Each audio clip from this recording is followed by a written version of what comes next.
Bro, you want a wife or not? Gorgeous, legs for days, loaded. Can be sweet, can be a boss, whatever you want. And I'm not talking about some gold digger, man. Just think about it. Bro. Hey, bro. I pounded on the bathroom door of our dorm room, shouting the same lines I'd been repeating since yesterday. I couldn't help but be persistent. My commission was, after all, a cool $1,000,000. The thought of reaching the peak of my life thanks to my best friend made me snort with laughter. And all he had to do was offer up his pretty face. I could already see it. A life of leisure waving at me from a sun-drenched beach. The sand, the surf, the bikinis. I'm coming for you. My pounding got harder. The rickety wooden door groaned with each hit, a sad creak that promised it wouldn't last much longer. Finally, after one last heroic effort, crack, thud, the door fell flat on the floor. For a split second, Mason and I just stared at each other, twin expressions of bewilderment on our faces. I was momentarily stunned that the door was actually that flimsy. Then instinct kicked in. I bolted. You never stick around when things break in a college dorm. Now, hearing the roar from the bathroom, I felt a twinge of embarrassment and rubbed my nose. Who knew the door was that fragile? Just as he lunged at me, his fist aimed squarely for my face, I dropped to my knees. I surrender. It's my fault. Don't hit the money maker. It was a code between us. No good friend could stay mad after that. Mason was no exception. His charge halted. A grin fought its way onto his face, and I breathed a silent sigh of relief. My good looks were my livelihood. A black eye would be a serious financial setback. Ahem. All right, you can get up, you idiot. Thanks, boss. I scrambled to my feet, not missing a beat. My mission was still front and center. So, Godfather, you want a wife or not? This whole mess started yesterday. I was waiting by the main gate of campus to pick up my dear godson, Mason Cole, when I saw her. A woman I'd only ever seen on Forbes lists and Bloomberg TV, standing right there in the flesh. Victoria Cole, heiress to one of New York's biggest old money fortunes and the public face of the Cole Corporation. If you were looking for the richest, youngest, most powerful woman in the country, you'd land on her. The media only ever talked about her, but it was an open secret that there was a younger Cole sibling, a son, who was kept completely out of the spotlight. No one knew what he looked like, and right now, her eyes were practically glued to the back of my godson. Her long hair partially hid her striking features, so no one else seemed to notice. But I recognized her instantly. A lightning storm of possibilities exploded in my brain. Maybe it was all the cheesy rom-coms I'd watched, but I'd already picked out names for their future children. On the way back to the dorm, after a series of carefully worded questions, I confirmed my suspicion. Mason was single. Looking at his face, admittedly almost as handsome as mine, I believed him. A guy who still had to use my meal card to buy a Chipotle bowl was definitely not dating anyone. I was also certain that the great Victoria Cole had a one-sided crush on my best friend. More importantly, I knew this was my one and only shot to get rich. Leaving Mason standing there confused with his luggage, I sprinted back toward the campus gate. The trees along the path blurred into a green streak. I was pretty sure I was running faster than I ever did in high school to get to the front of the lunch line. My glorious, wealthy future was beckoning. It was like a shot of pure adrenaline. My mind was crystal clear, my eyes burning with a desire for cold, hard cash. Every second I wasted felt like a personal insult to my future bank account. But when I got back to the gate, my heart sank. The billionaire was gone. Not a trace. The image of all that money waving goodbye sent a sharp pain through my chest. I scanned the street frantically, and then, thank God, I saw it. Parked a little ways down the block was a custom black Mercedes that stuck out like a sore thumb among the student clunkers. A crowd of people was gathered around it, snapping pictures. One girl was even sitting on the hood, posing. Tacky.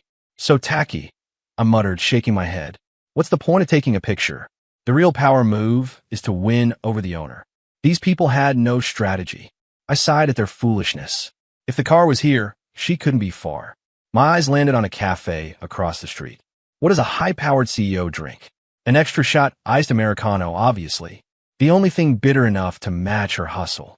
With my target locked, I vaulted over the pedestrian railing to cross the street. My confidence got the better of me. A screech of tires ripped through the air as a silver SUV slammed on its brakes, stopping inches from my leg. I snapped back to reality and saw the driver through the windshield, his face purple with rage, unbuckling his seatbelt.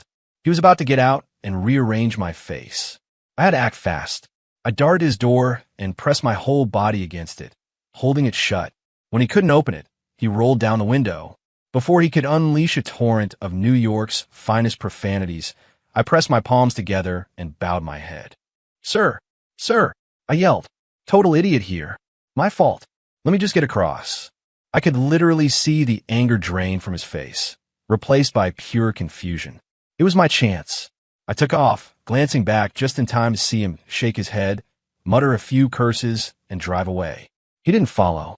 I let out a breath I didn't know I was holding and wiped away non-existent sweat from my forehead with a smug grin. Haha, I'm a genius. Anyone else would have gotten their ass kicked. Dignity? What's dignity if you can't cash it in? This was me cashing in, pleased with myself.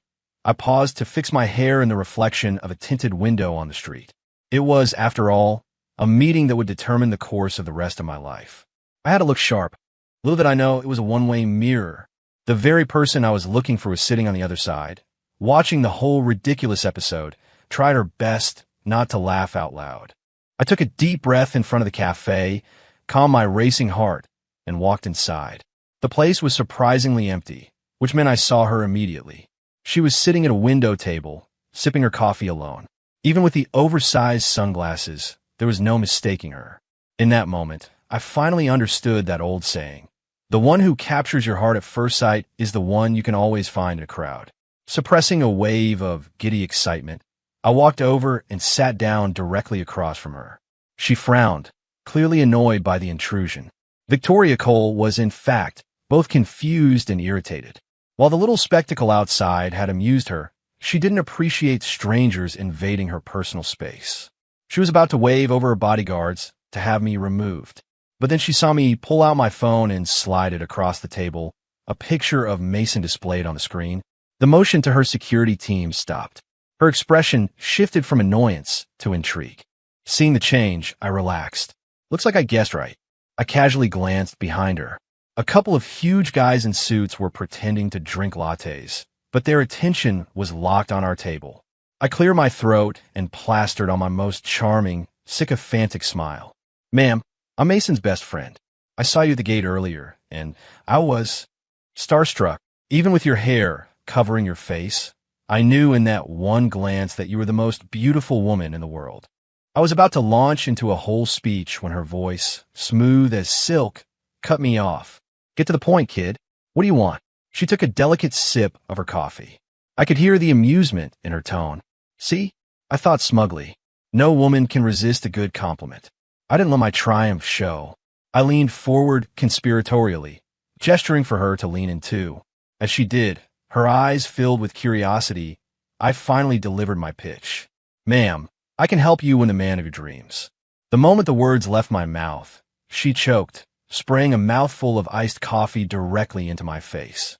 Caught completely off guard, I recoiled, fumbling for napkins to wipe myself down while staring at her in confusion. Oh my God, I'm so sorry, kid, she said, though she looked more flustered than apologetic. She awkwardly took another sip of her coffee and looked up at me. The man of my dreams? She asked, her eyes searching mine. Suddenly, I was confused too. Had I gotten it all wrong? Yeah, I stammered. Mason Cole. PFFFD. Another spray of coffee hit my face. This time, I was annoyed, but the vision of sand, sun, and bikinis forced a pained smile onto my lips. She made no attempt to apologize this time. Instead, she was clutching her stomach, laughing. This only made me more confused. I looked behind me. Was there something funny on the wall? Seeing her laugh so hard, I didn't know what else to do, so I just started laughing along with her. For the rest of my life, I will endure. I will endure this. I chanted to myself. Victoria was having the time of her life, watching the goofy kid across from her chuckle nervously. She originally thought he'd somehow figured out she was Mason's sister and was coming over to say hi. But to think he'd mistaken her interest for a crush on her own brother. It was hilarious. And as funny as it was, she found herself genuinely interested in this silly, audacious kid. An entirely new idea began to form in her mind. She was only dropping her brother off at school because her parents were hounding her about getting married. Her original plan was to just go along with whatever blind dates they set up, but now, the young man sitting in front of her seemed like a much better option. After a moment, her laughter subsided. She propped her chin on her hands, leaning on the table, and gave me a playful look. "Kid, do you know who I am?" At this, I nodded eagerly. "You're Victoria Cole, the head of the Cole Corporation. You're on Bloomberg all the time." As I spoke, my voice grew more and more excited. Watching me rattle off her accomplishments, she started to think I was some kind of admirer, and her gaze softened. Little did she know, I just crammed all of this from a quick Google search on my way over. This only solidified the plan in her mind. She could tell I genuinely had no idea about her relationship with Mason. A wicked little spark of mischief lit up in her eyes. She cut me off. "All right, so if you know all that about me, then you know I could get any man I want on my own. What help could you possibly be?" Seeing that curious, playful look, I knew I was halfway there. I leaned in again, my voice full of confidence. "I can help you get him into bed." "You're going to drug him?" she asked, her tone casual. The question hit me like a slap. Whoa, no, of course not. I waved my hands frantically. "That's illegal." I don't know if it was my imagination, but the icy look in her eyes seemed to thaw just a little. A faint, almost imperceptible smile played on her lips, sending a shiver down my spine. This woman did not seem like a good person. The words "drug him" had rolled off her tongue so easily. Was that how she handled her business rivals? A chilling thought crossed my mind. What if she had me taken care of after this was all over? As I was lost in my dark thoughts, her cool voice, laced with the scent of coffee, drifted over. "So tell me, how do you plan to get him to bed?" She had to repeat the question before I snapped out of it. With renewed purpose, I laid out my entire, brilliant plan for her. In the end, we made a verbal agreement. I would deliver Mason to her, and she would pay me $1 million. As I left, Victoria watched my retreating back, a strange glint in her eyes.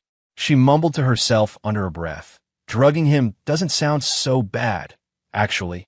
Walking away, I felt a sudden chill, a shiver that had nothing to do with the weather. My first thought was that some hater was plotting against me. I looked around but saw nothing. Then, the thought of my imminent wealth washed over me, a rush of excitement that swept away any lingering doubts. I was completely oblivious to the pair of predatory eyes fixed on my back. "So, Godfather, you want a wife or not?" For some reason, the playful smile on Mason's face vanished, replaced by a complex, troubled expression. His whole demeanor fell. Mason's mind was a mess.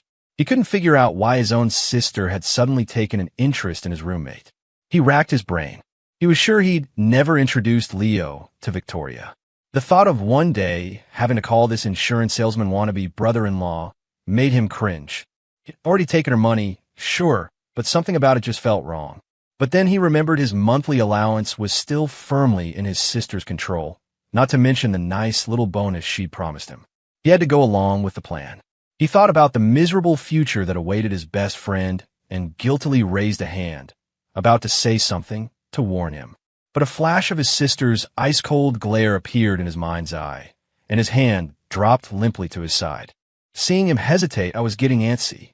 Every day of delay was costing me interest. I watched him sigh, a look of utter despair on his face, as he walked over and sat on his bed. I thought he'd finally seen the light and rushed over. "Bro, you figured it out, haven't you? This is a once-in-a-lifetime opportunity. As your best friend, would I ever screw you over?" I could picture myself, sounding like his personal pimp.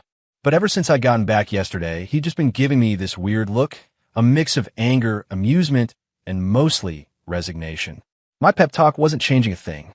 He held up a hand, stopping my spiel. "Now, I need to be alone." I pushed his hand away and took a step back. "This is no time to be alone. You should be thinking about Victoria. She even has the same last name as you. You won't have to fight over whose name the kids take. It's perfect. She's young. She's the richest woman in the country.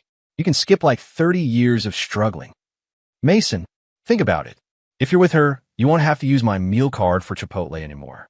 You could be buying my Chipotle." My heartfelt plea didn't move him at all. The complicated look in his eyes just got deeper. "What about you?" he interrupted. "Why don't you consider going for it yourself?" I scoffed. "Are you kidding? Once I sell you off, I'm going to date at least 2 models. Seeing his confused expression, I realized my Freudian slip and quickly corrected myself. I mean, help you out. I'll help you out. And when I'm rich, bro, I'll totally set you up with someone. Now he was the one giving me a funny look, a smirk playing on his lips. You can save it. If you manage to find someone for yourself, I'll be impressed. Just as I was about to argue, Mason held up a hand for silence. I'm going to sleep. We'll talk tomorrow. He flopped down on his bed and closed his eyes. Tomorrow? The word sent a jolt of panic through me. A chance to get rich overnight could disappear in a flash. What if the billionaire changed her mind? But no matter what I said after that, he didn't respond. He even started snoring. I knew he was faking it. The guy never snores. But there was nothing I could do. I couldn't exactly drag him out of bed. I kept talking for another half hour, but he remained completely still. Finally, exhausted, I gave up. Fine, tomorrow it is. I just hoped it wouldn't be too late. But when I woke up the next morning, ready to resume my grand persuasion campaign, I turned to his bed and found it empty. The sheets were neatly made, but Mason was gone. At first, I figured he'd just gone to grab breakfast. But when noon rolled around and there was still no sign of him, I started to feel a sense of dread. I tried calling his phone. It rang and rang, but no one picked up. That's when it hit me. The bastard had run away. I could see my beautiful, carefree life slipping through my fingers. The pain was immense. My money. My sweet, sweet money. The scene from that movie, the one where the guy cries in the snow, flashed through my mind. I finally understood his pain. No, I wailed. Hello, darkness, my old friend. On the banks of the East River, a row of low-slung, modern townhouses stood in stark contrast to the towering skyscrapers of Manhattan behind them. Any one of these homes was a luxury the office workers in those towers could only dream of. The Cole family mansion was the crown jewel of the neighborhood, its sleek, minimalist design far surpassing the opulence of its neighbors. A massive, abstract sculpture carved from a single block of white marble sat brazenly on the front lawn, a silent testament to the family's extraordinary wealth. In the study, Mason watched his phone screen light up with Leo's name, then go dark. He held it up for the person across from him to see. Sis, are we really just going to ghost him for a few days? Victoria swirled the whiskey in her glass, her eyes holding the glint of a predator that spotted its prey. She took a sip. Patience. Just follow my plan. Mason looked at his sister's smug expression and felt a pang of regret. If her plan actually worked, he couldn't imagine how much his best friend was going to suffer. Ow, what are you doing? Before Mason could react, a sharp, stinging pain erupted on his forehead. Victoria had somehow crossed the room and flicked him hard. She seemed to have read his mind. If you dare tell him, she threatened, you're dead. Without waiting for a response, she turned and walked out of the study, leaving Mason alone, clutching his head in agony. As her footsteps faded, Mason finally came to his senses. The memory of Victoria's chilling glare extinguished the last spark of loyalty in his heart. Better him than me. Don't worry, bro, Mason muttered to himself. When you die, I'll visit your grave every year. Then he remembered the phone call from 2 days ago, when he'd sold out his best friend to his sister for a measly 10 grand. He felt a surge of regret and smacked himself in the face a couple of times. I'm such a piece of crap. Only 10 grand? I should have asked for way more. The more he thought about it, the more he felt like he'd been ripped off. No, I have to get more from her. At least another 10. Realizing Victoria couldn't have gone far, he scrambled to his feet and chased after her. 2 whole days passed. I had officially given up hope. To avoid me, Mason was even skipping classes. His phone went straight to voicemail, and my texts were a sea of green with no blue in sight. I lost count of how many times I'd called and texted him. Staring at the one-sided conversation on my phone, I didn't know whether to laugh or cry. I felt as helpless as someone who'd been ruthlessly ghosted. Just then my phone rang. My heart leaped, but a glance at the screen sent my hopes crashing back down. It was an unknown number. I answered listlessly. Hello. Leo, what happened to your efficiency? The cool, clear voice on the other end snapped me to attention. Ms. Cole, I'm close, I'm so close. Just a couple more days, I promise I'll get it done. I babbled, trying to sound confident. You have 2 more days. After that, our deal is off. No problem, I'll... Before I could finish, she hung up. I didn't realize until a drop of sweat hit the floor that I was drenched. I stared at the dark spot and let out a bitter laugh. He's already gone. How am I supposed to find him for you? In that moment, the frantic energy that had been driving me for days suddenly vanished. A strange sense of calm washed over me. I started to question if any of this was worth it. Was selling out my best friend for a pile of cash really the right thing to do? As the realization dawned on me, a wave of cold fear washed over me. My hands started to tremble. I sank onto the edge of my bed, gasping for air. Just then, the dorm room door opened. It was Mason, who had been missing for 2 days. He looked ecstatic, like he'd just won the lottery. That day, he'd risked life and limb to negotiate his price up by another 10 grand, for a grand total of $20,000. He'd never had that much money in his entire life. But when he saw me sitting on the bed, pale and shaking, his smile vanished. He rushed over. "Leo, what's wrong? You look awful." Seeing the genuine concern on his face, I felt a wave of guilt so powerful it almost knocked me over. I was a real piece of shit. I had a friend this good, and I was planning to sell him to a billionaire. In that instant, I made my decision between the $1 million and my best friend. I shook my head, waving a dismissive hand. "It's nothing. Just haven't been sleeping well. Sit down. I have to tell you something." With his eyes wide with confusion, I told him everything. The whole plan to set him up with a rich woman for a $1 million commission. To my surprise, his focus wasn't on the fact that I'd try to sell him out. "Wait, what? $1 million? For me?" Mason was stunned by the number.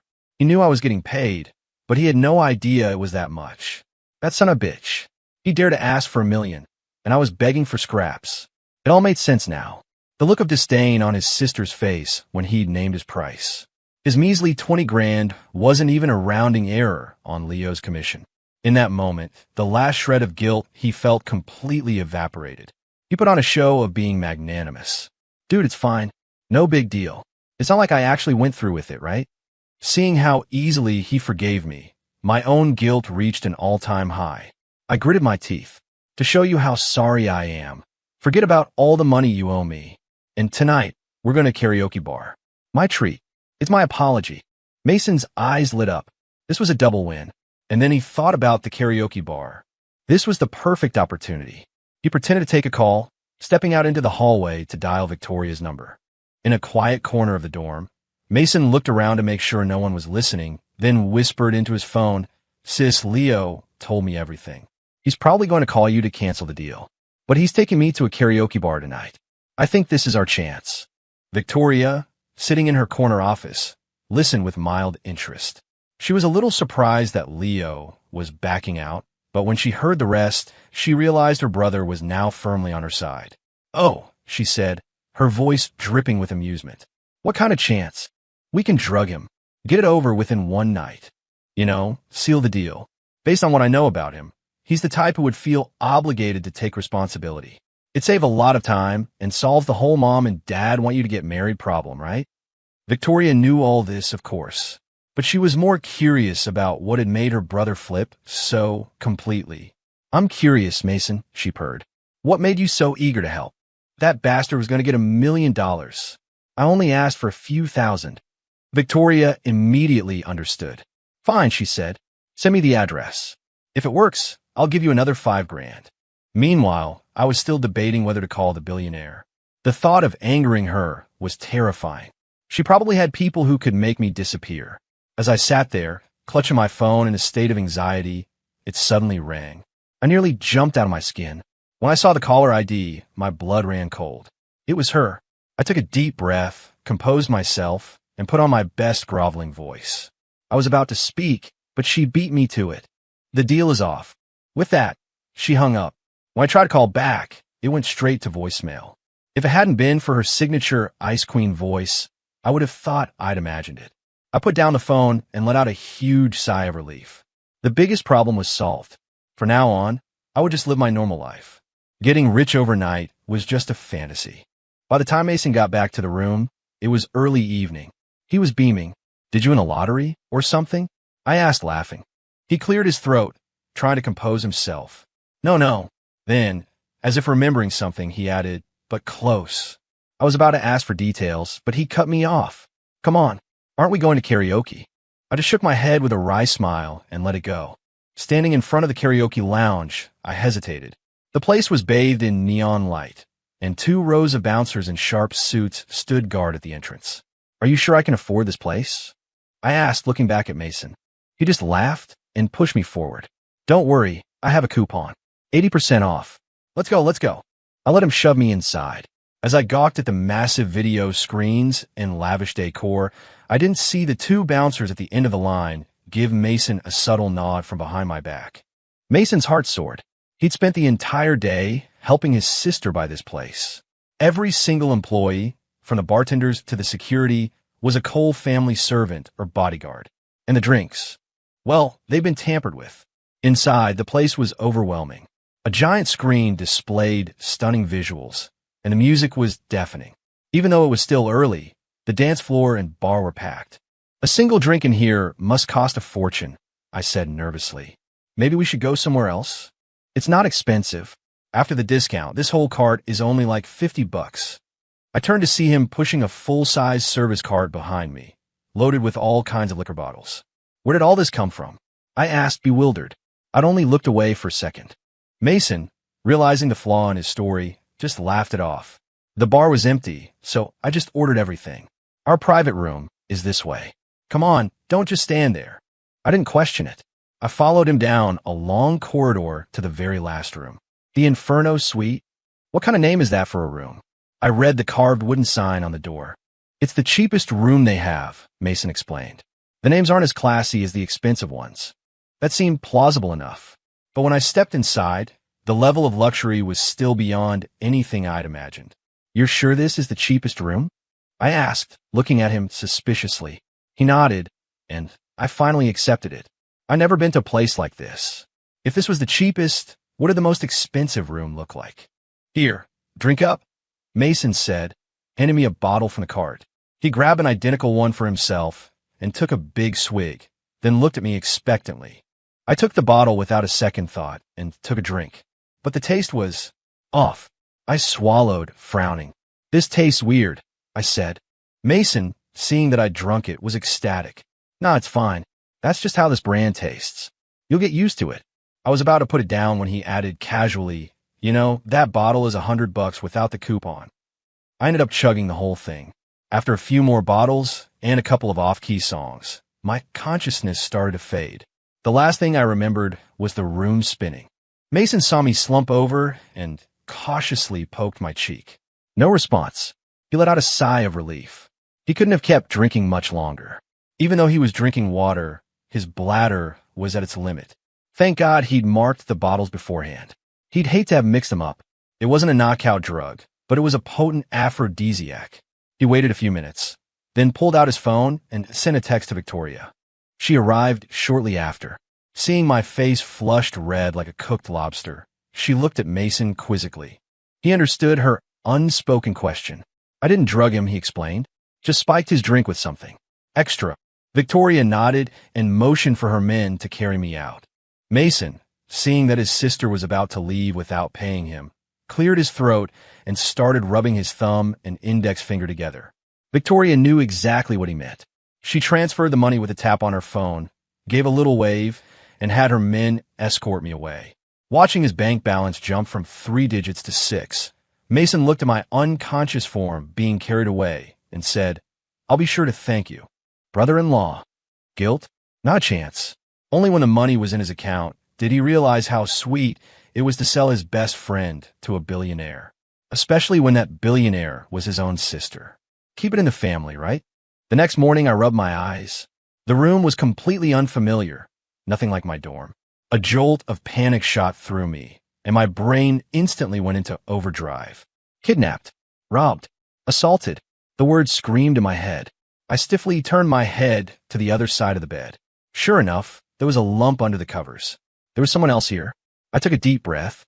"Stay calm, Leo. Stay calm." Slowly, I reached out and started to pull back the blanket. "Please be a woman. Please be a woman," I chanted in my head. A cascade of long, dark hair spilled onto the pillow. I let out a sigh of relief. At least my virtue was intact. I swallowed hard and continued my mantra. "Please be young. Please be young." A smooth, clear forehead appeared. I relaxed a little more, but when the entire face was revealed, I shot up in bed as if I'd been electrocuted. It was her, the billionaire. She seemed to still be asleep. I scrambled to grab my scattered clothes from the floor, planning my escape. The door was right there. I was about to take my first step toward freedom when a voice, cold enough to freeze hell over, came from behind me. "And where do you think you're going?" I cursed Mason 1,000 times in my head. That bastard. Why didn't he just take me back to the dorm?